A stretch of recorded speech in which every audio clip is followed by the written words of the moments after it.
हे माई मेरी सच्चियां जोतां वाली माता, तेरी सदा ही जय। बोल सांचे दरबार की जय।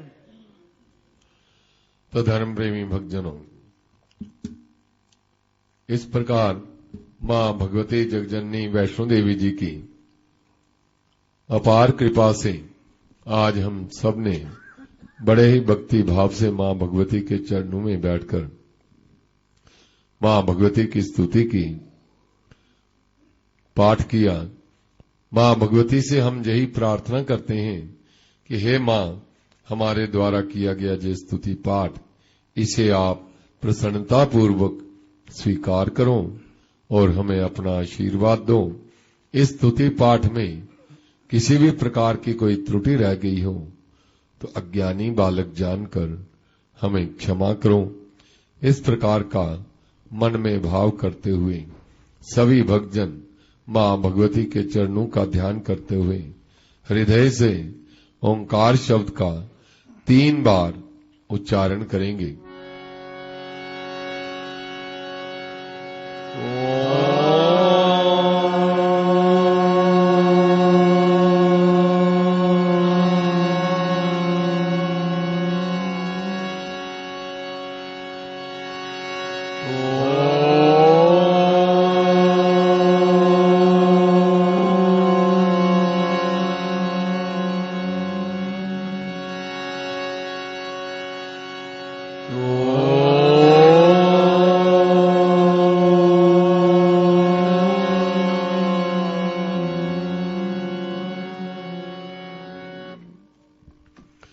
बोल सांचे दरबार की जय। तो धर्म प्रेमी भक्तजनों, इस समय मां भगवती की आरती की पवित्र बेला है। इस दिव्य गुफा के अंदर मां भगवती 3 प्राकृतिक दिव्य पिंडियों के रूप में विराजमान है। मां भगवती की पिंडी का 5.5 फुट के लगभग आकार है और केवल शीश रूप में मां भगवती के दर्शन हमें प्राप्त होते हैं। मां भगवती के चरणों से चरण गंगा रूपी निर्मल जल धारा सदैव प्रवाहित होती रहती हैं, जिनके चरण जल से हम स्नान आदि करके मां भगवती के दर्शनों के लिए मां के चरणों में उपस्थित होते हैं। मां भगवती महाकाली, महालक्ष्मी, महासरस्वती अपने नाम एवं गुणानुसार आए हुए शरणागत भक्तजनों को 3 प्रकार के आशीर्वाद देती हैं। महाकाली हमें शक्ति देती हैं, महालक्ष्मी हमें धन धान्य से परिपूर्ण करती हैं और मां सरस्वती हमें सद्बुद्धि और सद्ज्ञान देती हैं।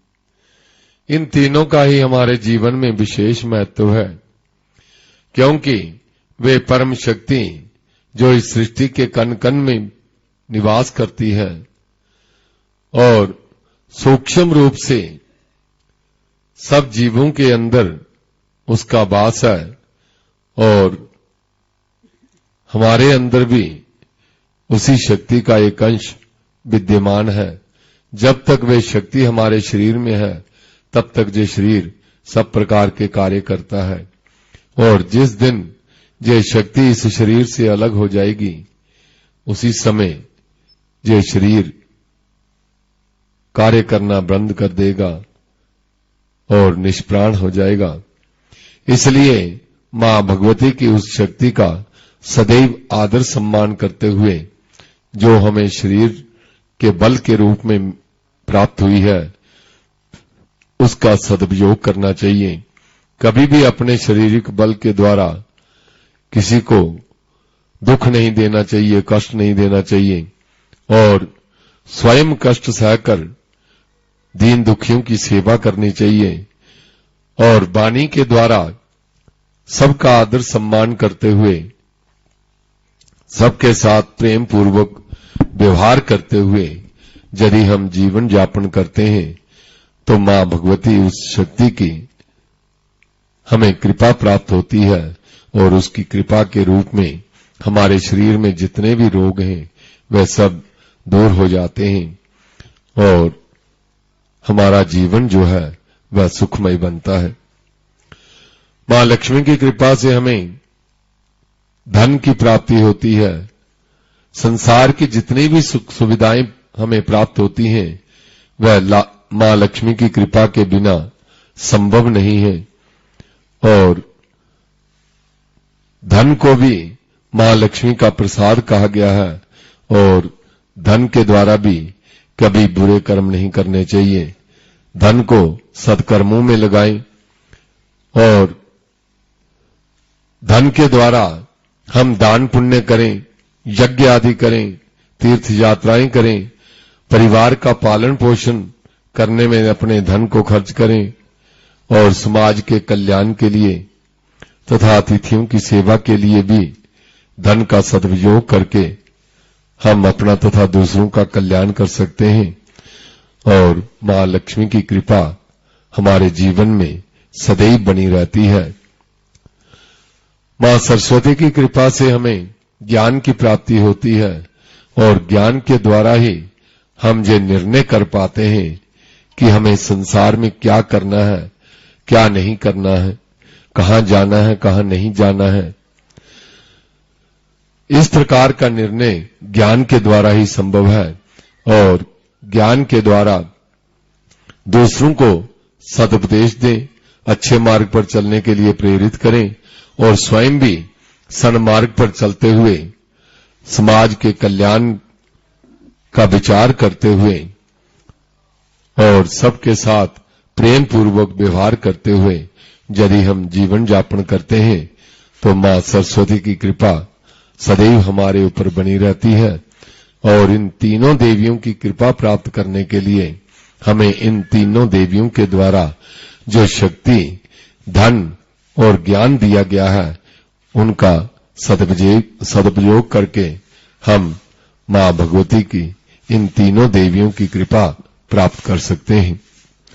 बोल सांचे दरबार की जय। तो धर्म प्रेमी भक्तजनों, आज भाद्रपद शुक्ल पक्ष की चतुर्थी आज जो है चतुर्दशी तिथि है और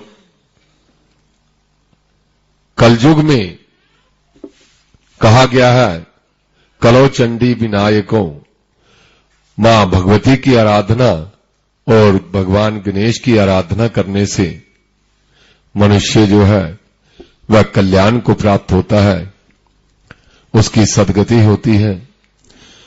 तो आज चतुर्दशी तिथि सायंकाल 6:08 तक रहेगी।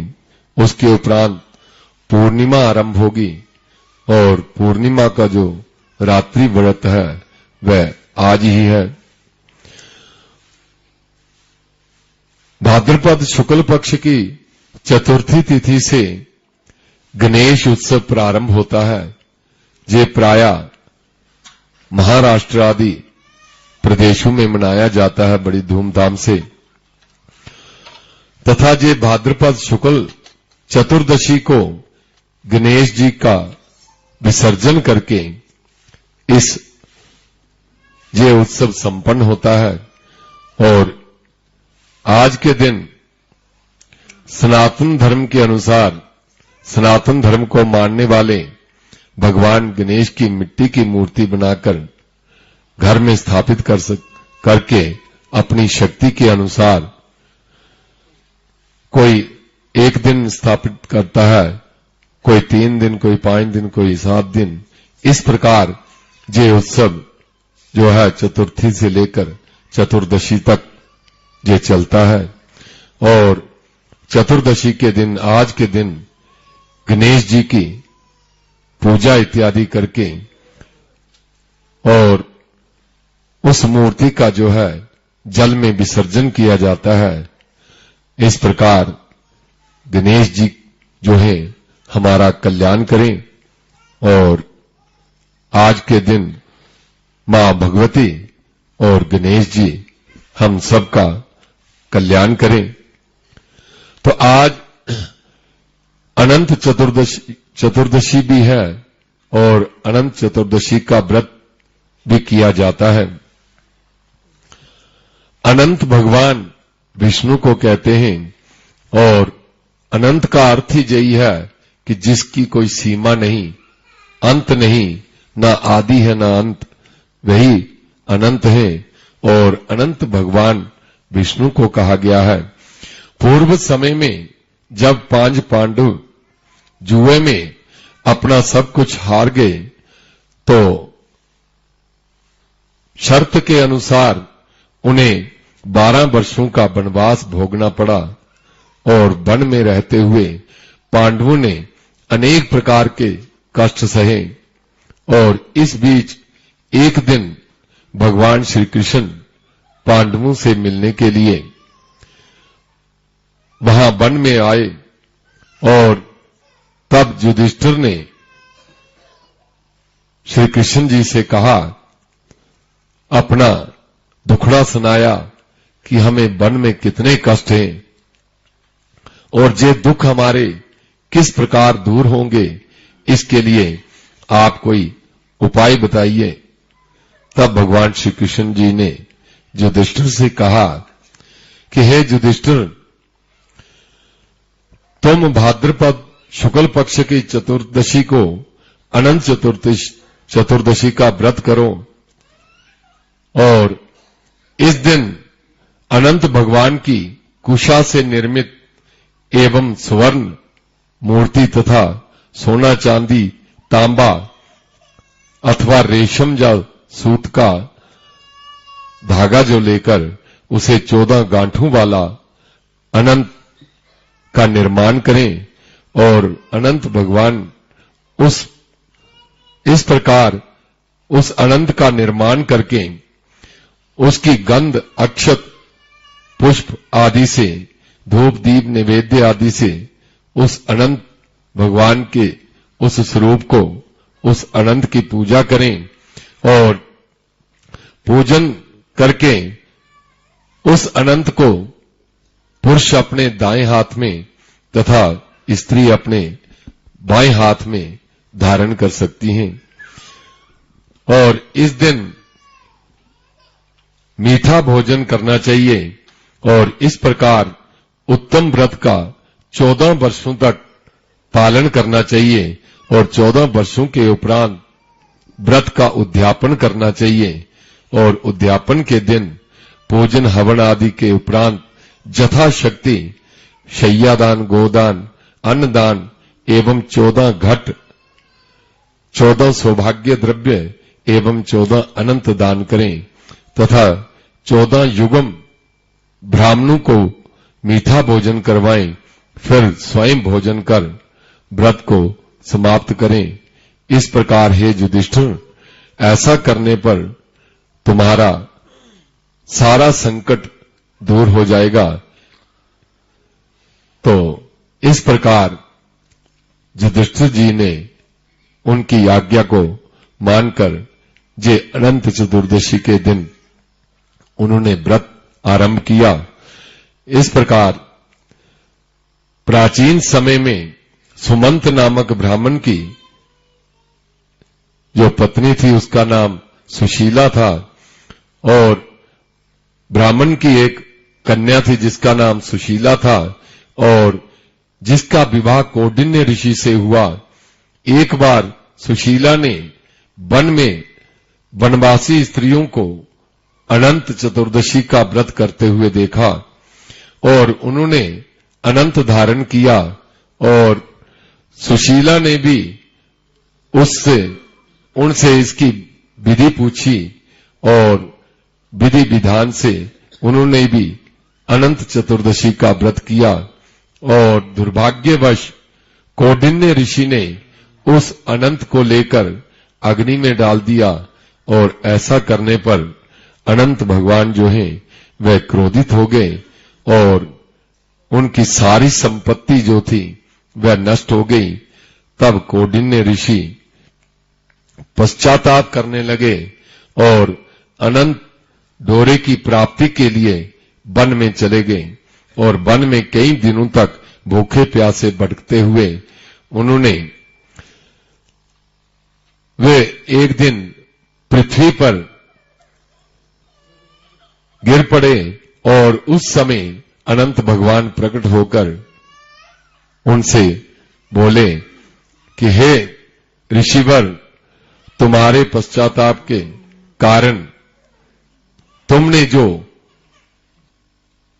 त्रुटि हुई थी, जो आपने गलती की थी, उसके बाद जो अनंत जी को आपने अग्नि में फेंका था और उस कारण आपको बहुत दुख भोगना पड़ा और अब आप उसका प्रायश्चित कर रहे हैं, इसलिए आपके प्रायश्चित के द्वारा मैं प्रसन्न हूं और आप अब तुम घर जाकर विधि पूर्वक अनंत भगवान का व्रत करो।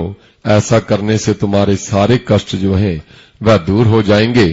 कौंडिन्य ऋषि ने वैसा ही किया और सब जिससे उनके सारे दुख जो हैं वह दूर हो गए और भगवान कृष्ण की आज्ञा से पांडवों ने भी वन में इस व्रत को किया और इस व्रत के करने से वे वन के दुखों से उन्हें मुक्ति प्राप्त हुई और बाद में उन्हें पुनः अपना राज्य जो है वह प्राप्त हुआ।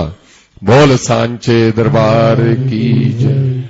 तो इस प्रकार भगवान अनंत जो हैं वे हम सबका कल्याण करें और आज के दिन अनंत चतुर्दशी का व्रत किया जाता है। तो इस समय मां भगवती के चरणों में हम बैठे हैं और मां भगवती की कृपा के बिना इस स्थान पर कोई बैठ नहीं सकता और ऐसी कृपा हम पर हुई है कि आरती के समय मां भगवती के चरणों में बैठकर हम मां भगवती की आराधना करें। इससे बड़ा सौभाग्य हमारा नहीं हो सकता। तो इस समय और स्थान का सदुपयोग करते हुए हम अपने कल्याण के लिए मां भगवती की भजनों के द्वारा आराधना करेंगे। तो मैं सर्वप्रथम